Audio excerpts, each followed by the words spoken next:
Hello everyone, nubkeks here. Welcome back to Nub Raids, and we are kicking off Monday with, well, a bunch of summoning events, a bunch of news, and things to cover. Also, on a personal note, just you guys might have noticed no videos on the channel for the last couple of days. You've been following the channel, you can probably guess what's happened. But you guys know our dog has been very, very sick for a long time. But yeah, so she passed away there. Willow passed away a couple of days ago, and I've kind of lost track in terms of what's going on and happening. So we've just been taking some time to deal with that and to process it. But I'm feeling okay today and back to work, and that's it. Simple enough. So don't really want to talk about it very much, but I just thought I'd let you know. And yeah, that's what's going on there. But let's get back to raid news and talk about that, because we want to escape from real life, don't we, with the game, not talk about it too much. Well, first of all, we have a summoning pool event, which is on for, well, about 5 days for the week. This is very, very good. The champions in here are crazy. Viral, insanely good for Hydra, coming in with loads of buffs, including Perfect Veil, and yeah, doing more damage. Works incredibly well on protection set. Very strong. Withier, great healer, great defender. Ancora, incredible reviver, especially for Arena. Margain, actually, she's even decent, especially against Amius, because of that heal reduction that he can't get rid of, which is nice. We've got Lady Kimmy, another speed champion. Both of these speed champions actually could see a resurgence as well in the new mode that's coming, right? Siege. Hopefully we'll get more info on that later. I might even do a video talking about it. But seeing as there are like faction-specific rooms, there are effects that make turn meter more powerful. These types of champions could actually become much more powerful. It's effectively like a faction, potentially a faction or champion type limited form of classic arena, I guess you would say. So they'll be strong. Kaimar, obviously he is insane because of his full reset. He's also a strong champion probably for this clan war. Sadly, this won't work. His aura is incredibly good for speed teams. That's not going to work though in this mode. I guess Morgan has got an all battles aura. Yeah, that's actually quite nice. Grand Oak Podrick is incredibly good. He's going to be great in the new mode. He's got a dungeon aura. He's great for Fire Knight. Amazing for Hydra. Top tier. Duchess, brilliant. Again, she's falling off, I would say, a bit in Classic Arena. I mean, a lot of these champions, I'd say, apart from Ancora, and to a certain... I mean, seriously, these three here are all situational in Classic Arena, I would say. But, you know, through the old guard and Classic Arena is falling off against Mythicals. But Duchess definitely going to see a resurgence, for sure, in this new Siege mode, right? Again, if there's Demon Spawn or Spirit Affinity limited stuff, any sort of limits on the teams, Duchess will suddenly become extremely powerful. And then Theodore, he's amazing. So honestly, every single one of these legendaries is like, I'd say Margain might be the weakest one, and even she's decent to get, but the rest are incredibly good. I mean, you're looking at sort of like A tier champions, I'd say, at Margain, all the way up to really S tier, I'd say, with Grand Oak Podrick, Kaimar, Firal, and probably Theodore, Duchess. Like, it's incredibly good. For the epic champions, again, they're really strong as well, and they will be strong for this faction crit. But Ugo's brilliant. Deacon, Stag Knight, Tagore, I forgot his name. Gorgorab, I can't believe I forgot his name. Rector is in there. Mordecai, Doompriest. Like, these are so strong. Canelia is probably the most underrated one, but she can solo multiple of the Doom Tower bosses, which is really nice. So she does have an AoE sleep. She could be sneaky good for some of these rooms. And the dwarves are a fairly limited faction. She could be sneaky good. Ulfric, he is part of the Mikage fusion, I believe. Maybe not. I feel like he's part of one of them. I could be wrong. But he's actually not bad either, where he's got turn meter boost, increased attack. So again, all these epics are great. They'll definitely carry your faction crypt. And again, champions like Rector, Ugo, Stag Knight, Deacon see tons of play. Tagore's great as well. Tons of play. So this is one of the juiciest summon pools so far. Now, how do we get them is the question. If we jump over to the event tab on Plarium Play. So the first one is from a Spider tournament with special rules. This is, has it started yet? Or does it start tomorrow? It has started. So you've got 3 days, epic only champions on Spider. The nice thing about Spider is, because this is based off of, yeah, the quality of your drops. You guys, we've talked about this in multiple videos before, but Spider has a bug that's never been fixed. And well, I think at this point never will be fixed, really. But it's stage 10 of Spider drops just higher quality of stuff for whatever reason. it just gives you better rewards than it should. I think there's just an error in the drop table and the loot table, and it just gives you more rewards than you should get. So it's very energy efficient. So I think really almost any epic champions in decent gear can come in and just slam through Spider, and you can farm this tournament really quickly, everyone with stage 12. That's not a problem at all. Now, stage 20 would be ideal. And I think that's very doable as well.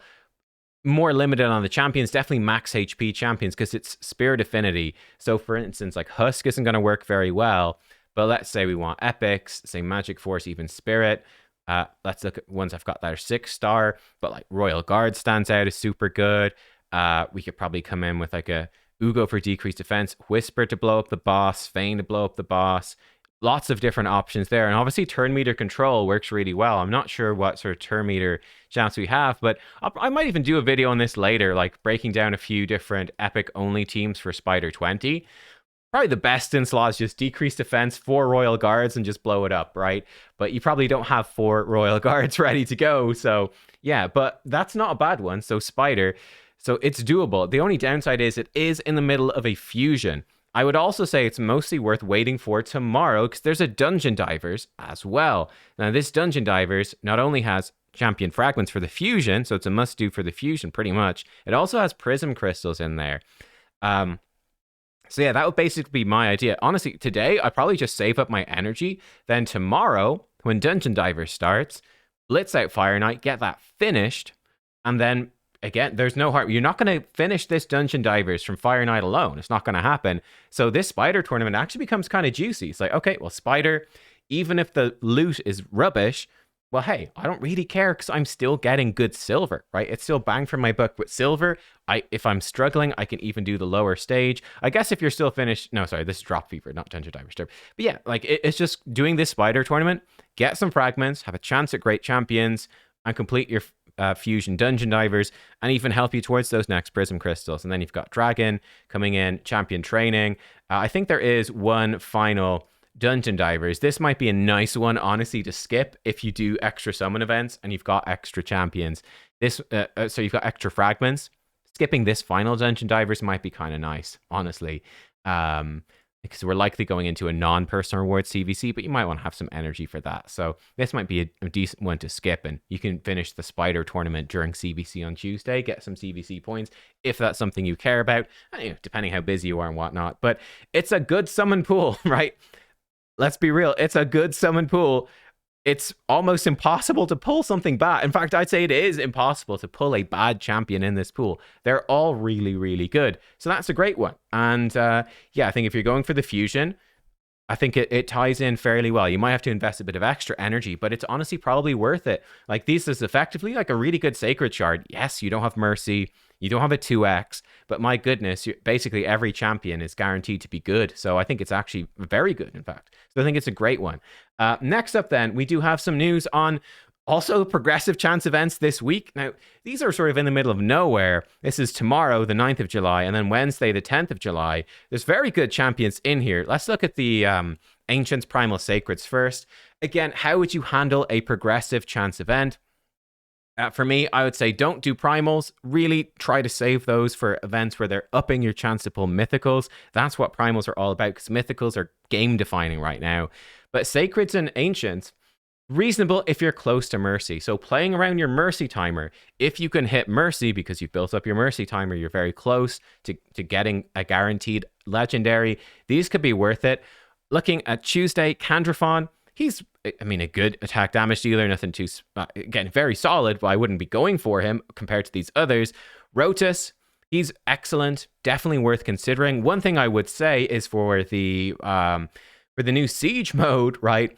If you're going in and if it's undead, if like there's an undead room, here's the thing. Every single person in the game is going to be running an Ultimate Death Knight in their undead defense in Clan Siege. So Rotus, not going to help you in undead defense or undead attack all that much, because Ultimate Death Knight is in there. But that being said, if there's a rarity limitation, the biggest counters to Rotus are probably Ultimate Death Knight and Harima, I would say. They're both force. So when force champions are off the table, Rotus actually becomes really strong. I think even the Sylvan check, yeah, even our base, who counters him in form 2, is Force. So a lot of the counters to Rotus are Force. When Force is not on the table, Rotus becomes crazy good and can hard carry fights. So I think Rotus is actually well worth considering. The best one, though, for me is absolutely Harima. Harima is the best one here, no question. She is incredibly good for Hydra because she scales up her defense up to double.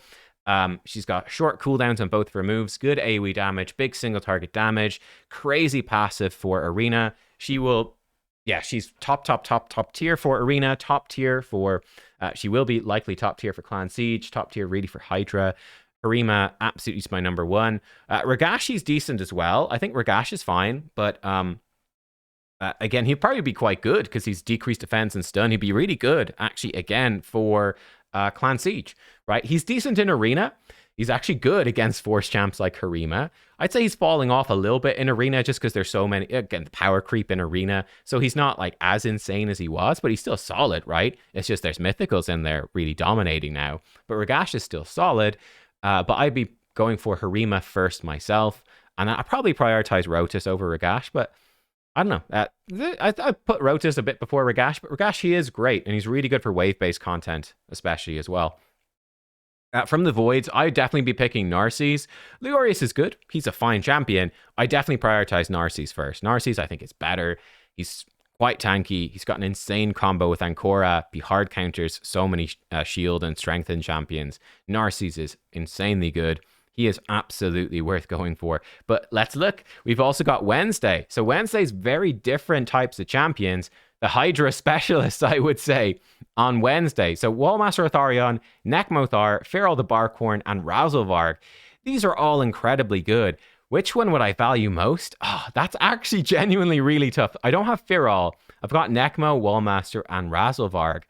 That is a very, very tough question. I would say Nekmothar. He's got a bit more competition nowadays. Like, there's more champions that do what he does. I'd say, again, the obvious one, and she's arguably better than him, is Aestra Dreamsong, a recent fusion.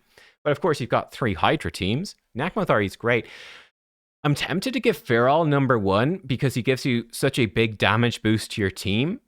And Feral feels like he's going to be a core element of teams for a long, long time.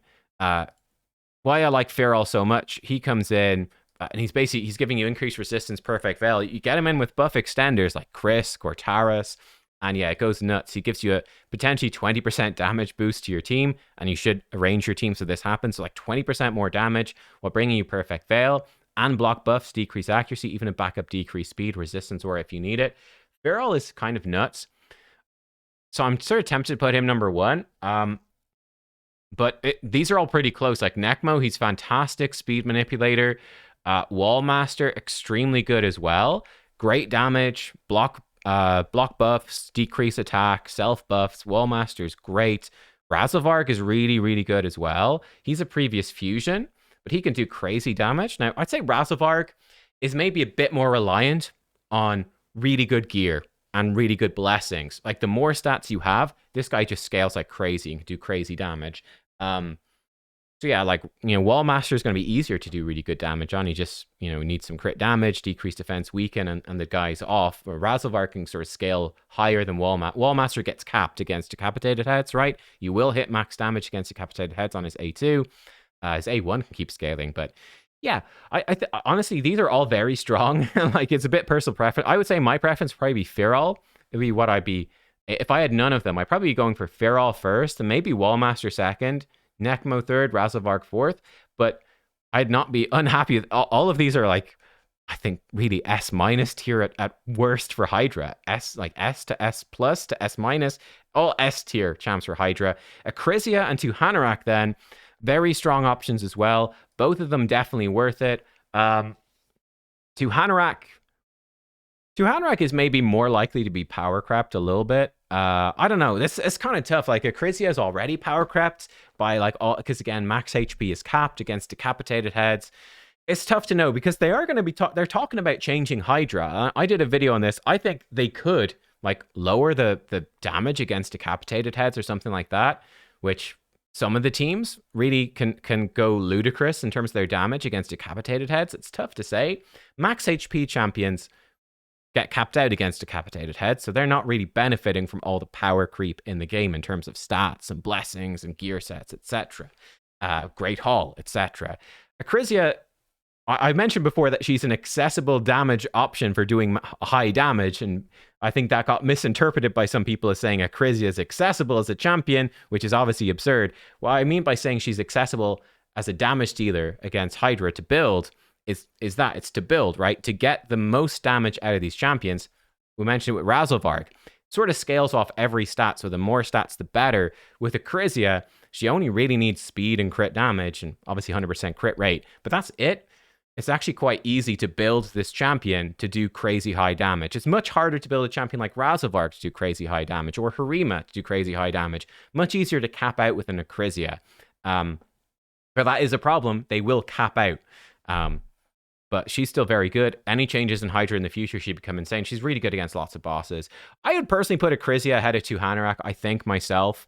I just feel like there's more options for Tuhanarak style champions and supports. But that's a tough question. That's a tough one. Yeah, it's a tough one, right? Let me know. What would you do? In terms of the voids, which one would I pull for myself?